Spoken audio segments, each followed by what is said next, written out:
अब मरने के बाद भी कब्रिस्तान में जाने के लिए सोचना पड़े मुसलमानों को या किसी को, टैक्स अदानी अंबानी को दे और सारी जमीन अदानी अंबानी को दे दिया जाए, तो ये जो सारी जमीनें अदानी अंबानी को दे दिया जाए, इसके हम खिलाफ हैं। मेरे जीते जी, पप्पू यादव के जीते जी किसी धर्मों की आजादी पर, उनके अधिकार पर हमला हम नहीं होने दें। आप बिहार को विशेष राज्य, विशेष पैकेज दीजिए, हम आपके साथ खड़े रहेंगे। बिहार में यात्रा सत्ता की, कुर्सी पाने की, सियासत की यात्रा होती है। कुर्सी पाने के लिए, सियासत के लिए यात्रा होती है हमेशा।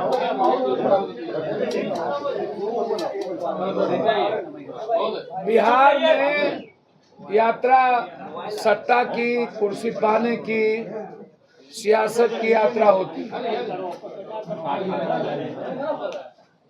कोई भी ऐसा नेता जो यह नहीं कह सकता हो कि उन्होंने कभी लाठी खाया हो, कभी संघर्ष किया हो, किसी गरीब की मदद की हो, चुनावी साल के पहले उनका कोई बिहार के संदर्भ में कोई मतलब हो ना,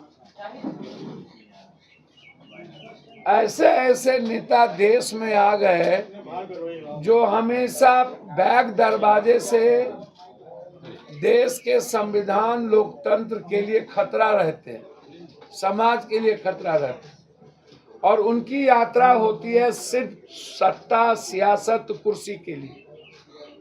उनकी यात्रा गरीबों के लिए नहीं होती, किसानों के लिए नहीं होती।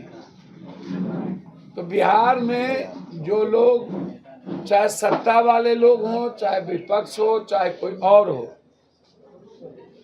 उनकी यात्रा जो है बिल्कुल इस बिहार के 14 करोड़ जनता के भावनाओं के खिलाफ है, उसकी आजादी के खिलाफ है, लोकतंत्र, बिहार की संवैधानिक और लोकतांत्रिक मूल्यों के खिलाफ है। उनकी, इन लोगों की यात्रा सिर्फ सत्ता के लिए केंद्रित है। 29 तारीख से जो हमारी यात्रा निकलेगी, देखिए उसमें एक ही बात है। आज मुद्दे तो अनेक हैं, मुद्दे ST/SC हक को लेके भी है, EBC हक को लेके भी है, OBC हक को, अधिकार आरक्षण को लेके भी है। जिन लोगों ने सब कुछ समाप्त किया है, OBC लीडरों ने, चाहे जाति जनगणना का मामला हो, इन अधिकारों को लेकर के। लेकिन मेरा जो सबसे बड़ा मुद्दा आज है, उसी में सब कुछ है। मैं इस देश में चाहता हूं कि कोई भी देश के लोग उठे तो मंदिर में शिव का, कृष्ण का, राम की स्तुति सुने, गुरुद्वारे से गुरबानी सुने, चर्च से जीसस की वो प्रार्थना सुने, लेकिन मस्जिद से भी अजान सुने। लगातार आम आदमी की आजादी पर हमला से होते होते जिस तरीके से लगातार इस हिंदुस्तान में 20 सालों के अंदर, 10 सालों के अंदर मुसलमान खाएगा, मदरसा में क्या पढ़ेगा, दलित की पढ़ाई होगी कि नहीं,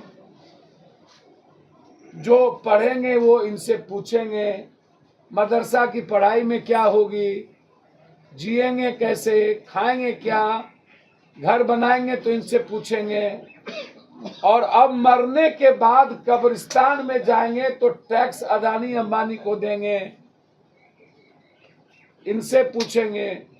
तो क्या आप जीते जी तो मारते रहे जेल में? अभी दिल्ली हाईकोर्ट ने दिल्ली के 4 दंगे में जिनका नाम इन्वॉल्व किया था, उन चारों को बरी कर दिया। तो आप तो धर्मों पर की जो स्वतंत्रता है, किसी भी धर्म, उसकी आजादी पर जो हमला है आपके, हम उसके खिलाफ, चाहे सिखिज्म हो, चाहे ईसाइयत हो, चाहे इस्लामिक, हम उसके खिलाफ। आप विकास का काम करिए, हम साथ देंगे। आप बिहार को विशेष राज्य, विशेष पैकेज दीजिए, हम आपके साथ खड़े रहेंगे। बिहार के युवाओं को आप नौकरी दीजिए, खड़े रहेंगे। अग्निवीर खत्म करिए, खड़े रहेंगे। किसानों के अधिकार की बात करिए, खड़े रहेंगे। हम सरकार के विरोधी नहीं है, लेकिन आप किसी भी धर्मों की आजादी की को छीनेंगे तो हम उसके खिलाफ रहेंगे, एकदम रहेंगे। इसीलिए हमने वक्फ कब्रिस्तान अधिकार यात्रा की शुरुआत 29 तारीख से हम अररिया, 30 तारीख को किशनगंज, 31 को कटिहार, कोसी सीमांचल होते हुए पटना के गांधी मैदान है। हम वक्फ की कमेटी के सारे मेंबर से हम बात कर रहे हैं। इमारतें सरिया से लेकर इस्लामिक जितने इदारा हैं, मिल्ली काउंसिल से लेकर के सबके